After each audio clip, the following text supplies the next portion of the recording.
2장 37절에서 42절에 있는 말씀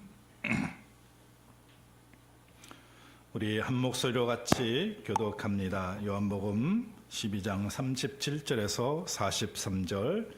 이렇게 많은 표적을 그들 앞에서 행하셨으나 그를 믿지 아니하니 이는 선지자 이사야의 말씀을 이루려 하심이라. 이르되 주여 우리에게서 들은 바를 누가 믿었으며 주의 팔이 누구에게 나타났나이까 하였더라. 그들이 능히 믿지 못하는 것은 이 때문이 곧 이사야가 다시 일렀으되 그들의 눈을 멀게 하시고 그들의 마음을 완고하게 하셨으니 이는 그들로 하여금 눈으로 보고 마음으로 깨닫고 돌이켜 내게 고침을 받지 못하게 하려 함이라 하였음이더라. 이사야가 이렇게 말한 것은 주의 영광을 보고 주를 가리켜 말한 것이라. 그러나 관리 중에서 그를 믿는 자가 많되 바리새인들 때문에 드러나게 말하지 못하니 이는 출교를 당할까 두려워함이라. 한 목소리로 하겠습니다. 그들은 사람의 영광을 하나님의 영광보다 더 사랑하였더라. 아멘. 제가 이 말씀을 같이 이제 나누기 위해서 여기 저쪽이 다 좀 살펴봤는데 오늘 같이 진짜 믿음이라는 제목은 없었습니다. 제가 이 말씀을 보면서 진짜 믿음은 어떤 믿음인가 오늘 본문의 말씀을 통해서 같이 나누면서 은혜 받는 귀한 시간이 되었으면 합니다. 여러분은 주님을 진짜 믿습니까? 주님을 진짜 믿는다면 몇 가지 제가 질문을 하겠습니다. 질문을 하면 그 질문에 대한 여러분이 답을 한번 해보시기 바랍니다. 첫 번째로 나는 주님 때문에 희생한 적이 있습니까? 만약에 내가 주님 때문에 희생한 적이 있다면은 진짜 믿음 속에 속할 수 있습니다. 두 번째는 내가 주님의 말씀에 순종해 나가면서 어려움 당해 본 적이 있습니까? 믿으시면 아멘 합시다. 예. 그렇다면 여러분은 진짜 믿음 속에 있습니다. 세 번째는 내가 살아가면서 주님을 먼저 생각하며 삶을 삽니까? 아니면 내 삶을 먼저 생각하며 삶을 삽니까? 대답이 없네요. 네 번째는 내가 신앙생활하면서 헌금으로 인해 시험 당한 본 적이 있습니까? 제가 이렇게 곰곰이 보면서 생각하면서 이 네 가지를 좀 질문을 드리면서 오늘 본문의 말씀을 들으면 좀 은혜가 있을 줄로 믿습니다. 헌금에 대해서 시험을 당한 적이 없다면 여러분 진짜 믿음의 소유자입니다. 예수님께서 능력 있는 말씀을 선포했어요. 그러니까 여태까지 우리가 계속 말씀을 들었잖아요. 많은 군중들이 모여들었어요. 신통방통하다. 왜냐하면 기적의 역사도 일으키죠. 병자도 살리고 고치고 죽은 자도 나사라도 살리는 이 예수님의 능력을 보면서 믿지 않을 사람이 어디 있겠습니까? 근데 진짜 믿는 사람이 많지 않았어요. 그게 바로 오늘 본문에 기록된 말씀입니다. 하나님의 말씀을 아주 능력 있게 전달하고 기적의 역사를 막 바라고 그 광경을 눈에 직접 현장에서 봤던 사람들이 믿는 사람이 그렇게 많지 않았어요. 그러면서 요한이 이 요한복음을 기록하면서 이사야 선지자를 일컬어 얘기합니다. 그러니까 38절에 뭡니까? 이는 선지자 이사야의 말씀을 이루라 함이라. 이르되 주여 우리가 들은 바를 누가 믿으며 주의 팔이 누구에서 나타나이까 하였더라. 그렇게 얘기합니다. 그러면 39절에 그들이 능히 믿지 못한 것은 이 때문이 곧 이사야가 다시 일렀으되 그들의 눈을 멀게 하고 그들의 마음을 완고하게 하였다. 이렇게 얘기합니다. 하나님의 말씀을 능력 있게 전달하고 기적의 역사를 일으키고 그 현장에서 직접 목격을 했는데도 그들이 믿지 못한 이유는 그들의 마음이 완고했어요. 그들의 눈이 어떻게 해요? 멀었다고 얘기합니다. 근데 오늘 이 말씀을 조금 읽어보면 마치 하나님께서 그렇게 하신 것처럼 오늘 말씀이 비춰집니다. 본문대로 그냥 그대로 보면은. 근데 자세히 살펴보면 그런 의미의 뜻이 아니고 이미 인간이 타락해서 인간이 죄악 가운데 있어서 그들의 마음이 완악하고 눈이 멀었기 때문에 그것을 깨닫지 못한 거예요. 할렐루야. 네. 그러니까 오늘 여러분 우리가 이 세상에 살아가면서 예수가 살아계시고 지금도 우리 죄를 위해서 죽으시고 다시 부활하셨다는 것을 믿을 수 있는 것은 아무나 믿는 게 아닙니다. 그것은 첫 번째로 믿음의 선물을 받은 사람만이 진짜 믿음의 소유자인 거예요. 할렐루야. 믿음을 선물로 받은 사람, 믿음을 선물로 받지 않고서는 그냥 아무나 예수를 믿을 수 없어요. 하나님의 은혜와 사랑이 임한 자에게만 예수를 믿을 수 있는 거예요. 여러분 보세요. 교회를 다닌다고 해서 다 진짜 믿음을 가지고 있는 게 아니에요. 예수님을 따라다니고 예수님의 말씀을 듣고 예수님께서 기적을 일으킨 걸 보고도 믿지 않았잖아요. 교회를 나온다 해서 진짜 믿음을 가지고 있는 게 아니단 말입니다. 거짓된 믿음을 가지고 교회는 오고 신앙생활 한 것 같이 보이지만은 거짓된 믿음이 있어요. 거짓된 믿음.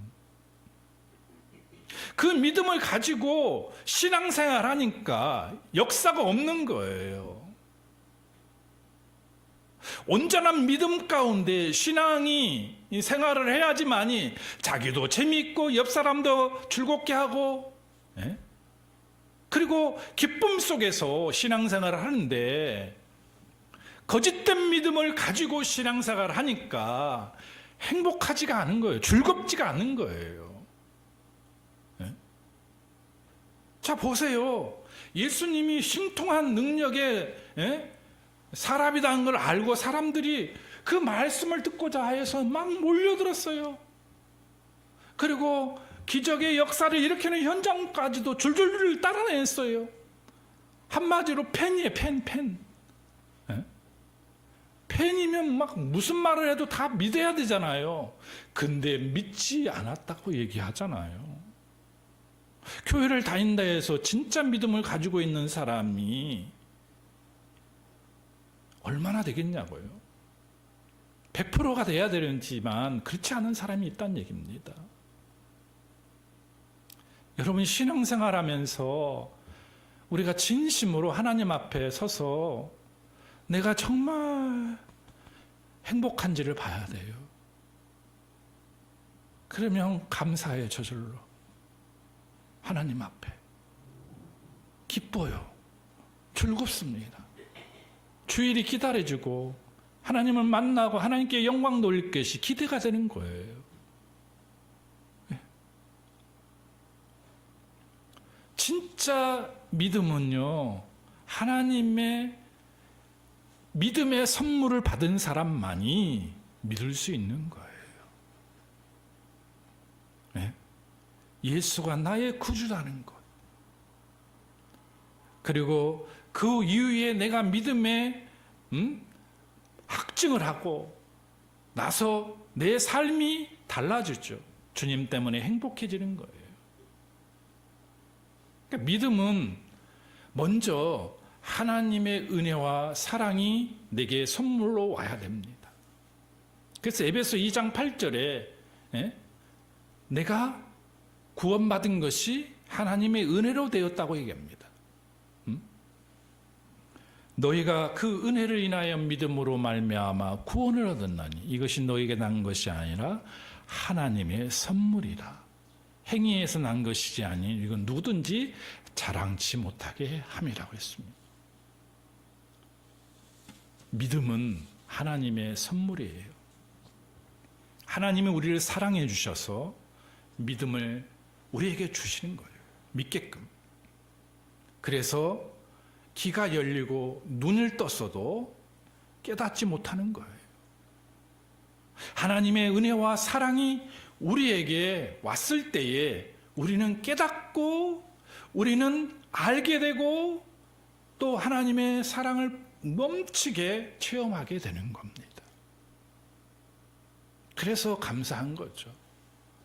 교회에 오면 하늘에서 막 돈이 툭툭 떨어지고 내가 하는 일마다 그냥 다 성공하고 이런 일이 안 일어나죠. 예? 그러면 예수 믿지 않은 사람이 어디 있겠습니까? 근데 아무것도 눈에 보이는 것이 손에 잡히듯이 내게 나타나지 않아도 그냥 주님 때문에 행복해요. 주님의 은혜와 사랑을 생각하니까 정말 행복하고 즐겁습니다. 근데 거짓된 믿음을 가지고 있는 사람은요, 잘 들어보세요.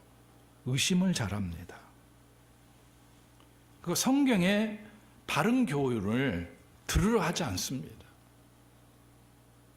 자기가 가지고 있는 그 생각을 가지고 그 가지고 있는 어떤 틀을 가지고 새롭게 들려주는 하나님의 말씀을 수용하지 않으려고 해요. 근데 자기는 그렇게 생각해요. 나는 믿음이 좋고 훌륭하고, 예? 그러니까 착각 속에서 신앙생활하는 사람이 있습니다. 온전한 믿음을 가지고 있는 사람은 마음이 겸손해요. 그리고 들을 길을 열어둡니다. 예? 그리고 늘 그 마음을 새롭게 해줍니다. 왜? 겸손하니까 들으니까 하나님이 마음을 터치해 주시는 거죠. 그리고 새롭게 하나님께 나가는 거예요. 에베소서 4장 22절에서 24절에 얘기했잖아요. 너희는 유혹의 욕심을 따라 썩어져가는 구습을 쫓는 옛사람을 벗어버려. 오직 뭐라고 얘기했습니까? 너희 심령이 새롭게 되어 의와 진리와 거룩함으로 지으심을 받는 새 사람을 입으라. 심령으로 새롭게 되는 거예요. 심령으로. 여러분, 우리가 이렇게 생활하면서 나는 진짜 오늘 일주일간 깨끗하게 내가 산 것 같아요. 근데 공중 목욕탕에 가서 내 몸을 따뜻한 물에 담그면은요, 때가 없어야 되잖아요. 때가 있습니다. 때가 있어요. 나는 뭐 먼지 나는 것도 뭐 더러운 것도 가지 않았는데 공중 목욕탕에 가서 뜨뜻한 물에 몸을 담그고 나오면 때 쏠고 밀면 때가 있다. 마치 우리의 영혼도 그런 거예요. 우리가 영적인 생활도 그런 거예요. 나는 깨끗하게 한 주간 산 것 같은데 하나님의 공중 목욕탕에 오면은 말씀을 듣고 듣는 순간에 내가 얼마나 추악하고 더럽고 죄 많은 인생인 걸 깨닫는 거예요. 그래서 내가 깨닫는 그것을 무엇으로 우리가 깨끗이 도려낼 수 있는가? 하나님께 매달리며 기도할 때 도려낼 수 있는 거예요. 그러면 하나님 우리를 새롭게 하시는 거죠. 내가 알지 못했던 신비한 비밀을 깨닫고 알게 되는 거예요. 그래서 감사하고 그래서 기뻐하는 거예요. 여러분, 목욕탕에서 목욕하고 나면 기분이 그냥 가뿐하잖아요. 마찬가지입니다. 우리 영혼의 때를 베끼고 나오면 그냥 즐겁고 그냥 산뜻해요.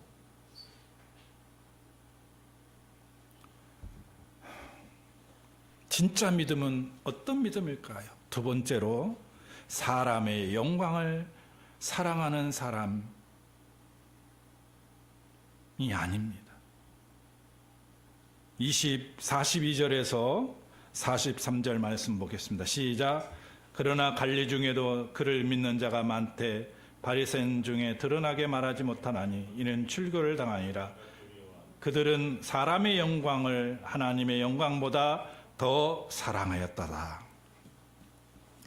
자, 오늘 여기 보면은 저는 이 말씀을 보면서 마치 지금 신앙생활 하고 있는 사람이 대부분 여기에 속한 것 같아요. 사람의 영광을 사랑하는 사람, 진정한 온전한 믿음의 사람일까요? 예?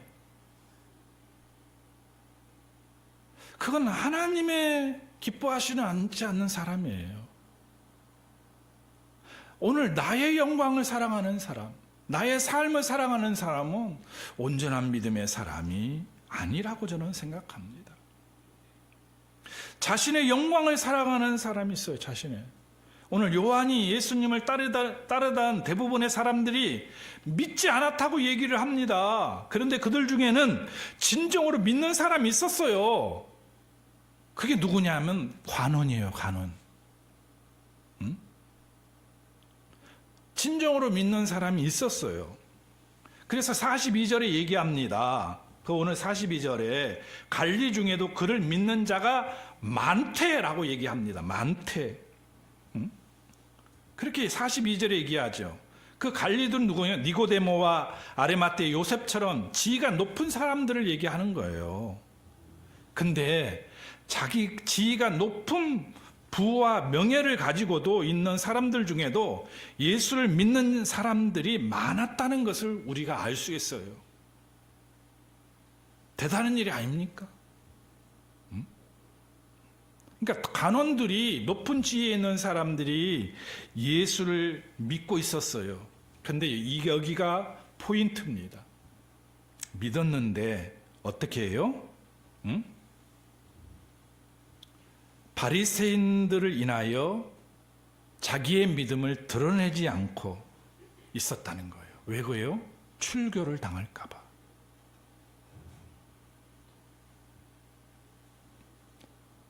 바리새인들이 오늘 간원들이 예수를 믿고 있다면 출교를 당할까 봐 내가 예수 믿는다는 것을 숨기고 있었던 거예요. 쉽게 얘기하면.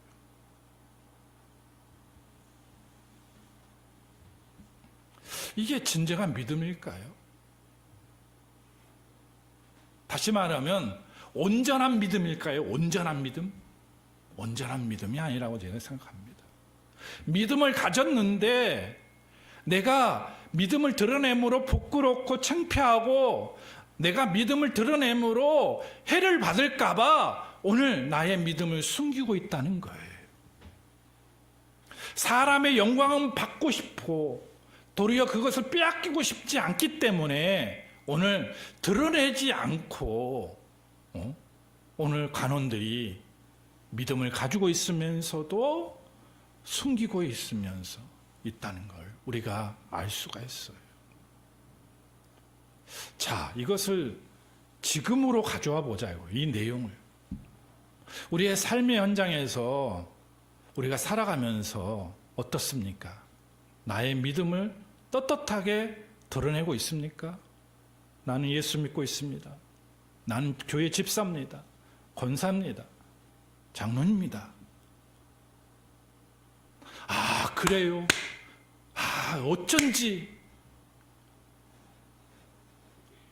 근데 숨기는 이유는 뭘까요? 예? 내가 그렇게 걸맞게 행동을 못한 거나 아니면 도리어 그 환경들 속에서 내가 교회를 다니고 신앙생활 하고 있다는 모습, 그것을 드러내면 피해를 당하고 아니면 내가 어려움을 당할까봐 드러내지 못하는 경우가 있다는 거예요.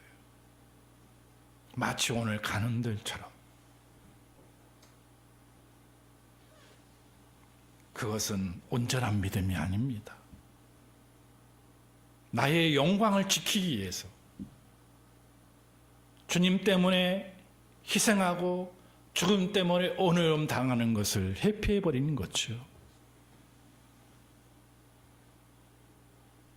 주님 때문에 당당하게 내게 불이익이 온다 하더라도, 어려움이 당한다라도 우리가 두려워하지 말아야 됩니다. 그게 바로 온전한 믿음입니다. 온전한 믿음. 진짜냐 가짜가 아니냐, 그게 아니라 온전한 믿음이 되기 위해서는 오늘 우리가 당당해야 됩니다. 믿음이 당당해야 돼요. 그런데 하나님의 영광을 구하는 사람은 저는 온전한 믿음을 가지고 있는 사람이라 생각합니다. 대표적인 건 뭐죠? 우리가 살아가면서 주님 때문에 희생하고 주님 때문에 어려움 당해본 적이 있는 사람. 내가 교회 다니고 신앙생활하고 교회 직분을 맡았는데 어딜 가든지 나는 이런 직분을 가지고 있습니다 하고 떳떳하게 얘기할 수 있는 사람. 믿는 사람들이 다 모였을 때에는 나는 교회 누굽니다 라고 떳떳하고 얘기하잖아요. 그런데 내가 옳지 않는 곳에 가서 내가 누굽니다고 얘기 못하는 환경, 그런 환경 속에 놓일 때가 있습니다. 우리는 당당하고 두려움이 없는 믿음으로 나가야 될 줄로 믿습니다. 회사에서 회식 자리가 있는데 술을 돌립니다. 예? 술잔을 탁탁탁탁 하는, 분위기 깨지 말라고 탁탁 하면서 한 장씩 돌려도 당당하게 나는 교회의 집사입니다. 술을 안 먹습니다 하고 얘기할 수 있는 사람. 그거로 인해 상사의 미움을 받을 수 있지만은, 자기의 출세길이 순탄하지 않을 수 있지만은 그렇게 얘기할 수 있는 사람. 이게 바로 온전한 믿음의 사람이라는 거예요. 만약에 내가 직분을 가지고 있으면서도 술을 받고 막 거기서 술을 마시는 따라준 걸 마셨다면 그건 뭐죠? 내 믿음을 숨기는 거예요. 관원들처럼. 왜? 해를 당할까 봐, 불이익을 당할까 봐.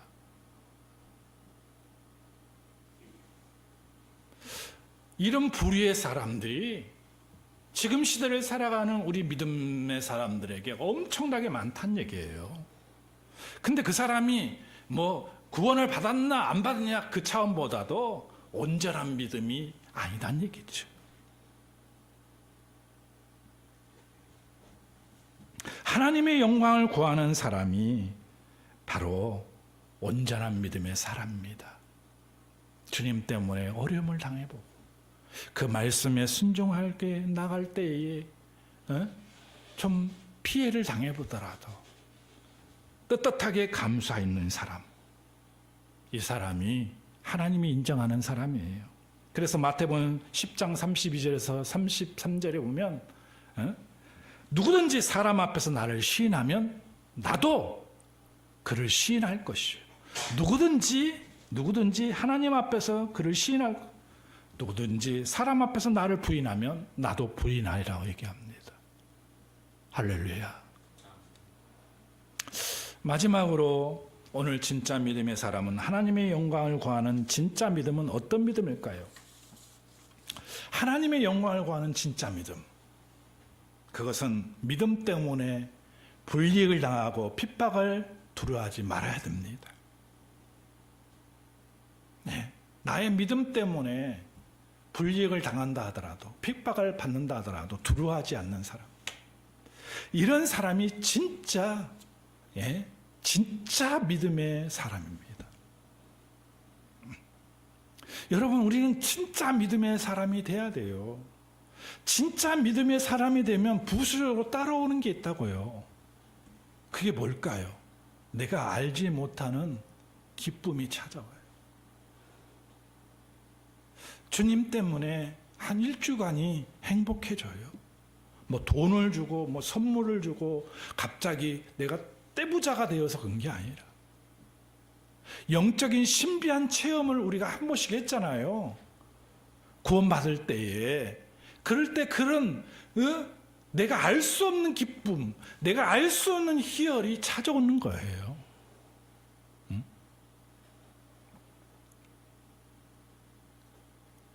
왜 우리에게 어려움을 당하고 시련이 오고 주님 때문에 핍박을 당해도 우리가 당당하게 감수해야 되냐면 마태복음 5장 11절에서 12절의 말씀이 그렇게 얘기합니다. 나로 말미암아 너희를 핍박하고 너희를 욕하고 핍박하고 너희를 거슬러 모든 악한 말을 할 때는 기뻐하고 즐거워하라. 하늘에서 너희 상이 컴이라. 그렇게 얘기합니다. 그러면서 뭐라고 합니까? 너희 전에 있던 선지자도 이같이 박해를 받았니라고 얘기합니다. 하늘에서 상이 큽니다. 너희를 욕하고 박해하고 너희를 거스러 모든 악한 말을 할 때는 기뻐하고 즐거워하라는 얘기예요. 여러분, 주님 때문에 핍박당하고 주님 때문에 어려움 당하고 주님 때문에 불이익이 내가 겪었다면 기뻐하고 즐거워하십시오. 하늘에서 너희의 상이 큼이라고 말씀합니다. 그리고 하나님의 영광을 구하는 믿음은 먼저 그의 나라와 의를 구하는 믿음입니다. 예수를 믿어 장차 우리는 천국에 갈 것입니다. 그러면 이 세상에서 주님 때문에 불이익을 받고 핍박을 당하는 것, 그것을 회피해서 되겠습니까? 이 세상보다 주님을 더 사랑하는 사람이 되어야 됩니다. 주님보다 이 세상을 사랑하는 사람은 온전한 믿음의 소유자가 아니에요. 여러분, 우리는 온전한 믿음의 소유자가 되어야 됩니다. 주님 때문에 어려움을 당하고 불이익을 당하다 하더라도 주님을 꽉 붙잡는 사람이 되어야 됩니다. 마태복음 6장 31절에서 33절에 얘기했잖아요. 너희는 먼저 그의 나라와 의를 구하라. 그리하면 이 모든 것을 너희에게 더하시리라. 근데 31절에 뭐라고 얘기했습니까? 그러므로 너희에게로 무엇을 먹을까, 무엇을 마실까, 무엇을 입을까 하지 말라. 이는 다 이방인들이 구하는 것이라. 너희 천부께서 이 모든 것이 너희에게 있어야 할 줄을 아느니라. 그러면서 너희는 먼저 그의 나라와 의를 구하라. 그리하면 이 모든 것을 너희에게 더하여 주시라 했습니다. 마지막으로 한번 질문하고 마치겠습니다. 여러분은 하나님의 영광을 구하는 사람입니까? 나의 영광을 구하는 사람입니까? 기도하겠습니다. 하나님 감사합니다.